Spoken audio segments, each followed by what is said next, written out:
parliament పరీక్ష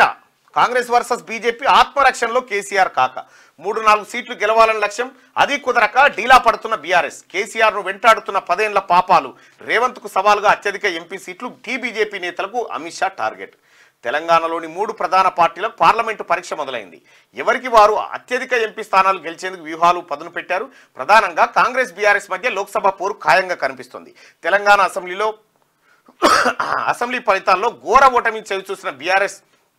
అధినేత కేసీఆర్ ఆత్మరక్షణలో పడిపోయారు 10 ఏళ్ల కాలంలో చేసిన పాపాలు వెంటాడుతుండటంతో ప్రజల్లోకి వెళ్లేందుకు ముఖం సైతం లేకుండా పోయింది ఎంపీ ఎన్నికల్లో కనీసం 3-4 సీట్లు గెలవాలని కేసీఆర్ లక్ష్యంగా పెట్టుకున్నారు కానీ అది సాధ్యపడే పరిస్థితి కనిపించకపోవడంతో అంతర్మదనంలో పడిపోయారు ఎన్ని ప్రయత్నాలు చేసినా ప్రజల్లోని నెగిటివ్ నుంచి బయటపడడం కేసీఆర్కు సాధ్యపడేలా కనిపించడం లేదు ఓ అంశం తీసుకున్నా అయితే అల్లుడు లేదంటే కొడుకు ప్రమేయం ఉండడంతో కేసీఆర్ సైతం తలపట్టుకుంటున్నారనే చెప్పాలి దీనికి తోడు బీజేపీ సైతం కాళేశ్వరం ప్రాజెక్టు నిర్మాణ విషయంలో కేసీఆర్ అవినీతిని ఎండగడుతూనే వచ్చారు ఇక అమిత్ షా సైతం కాళేశ్వరం ప్రాజెక్టు అవినీతి విషయంలో సీరియస్గానే ఉన్నట్టు సమాచారం మరోవైపు కాంగ్రెస్ బీజేపీ రోజు రోజుకి ప్రజల్లో ప్రచార స్పీడ్ పెంచేసినాయి ఇక్కడ మనం గమనించాల్సింది ఏంటంటే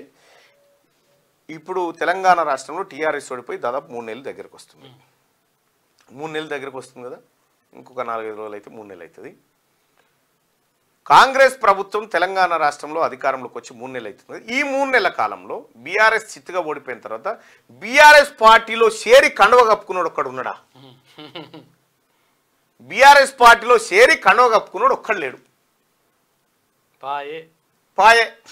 ఈ కేటీ రామారావు చెప్తాడు రేవంత్ రెడ్డి సీఎం అని ముందుగాల చెప్పినంటే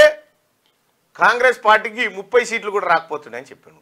మరి కేసీఆర్ సీఎం అభ్యర్థి అని చెప్పినా మీకు 40 కూడా రాలే కదా చెప్పినా రాకపోతే అదట్టు పెడితే ఇటు పెద్దపల్లి ఎంపీబీకే బీబీ పాటిల్ బాయ్ ఇటు రామ్లన్న బాయ్ సిట్టింగ్ ఎంపీలు బాయ్ ఎమ్మెల్యేలు బీక్తా ఉండే ఎక్కడోడు అక్కడ పోయి ఇతర పార్టీలలో చేరుతా ఉండే కాంగ్రెస్ బలం బీఆర్ఎస్ బలం ఇంకా తగ్గింది పోయినసారి కంటే అసెంబ్లీ ఎన్నికల కంటే ఇంకా తగ్గింది బీఆర్ఎస్ బలం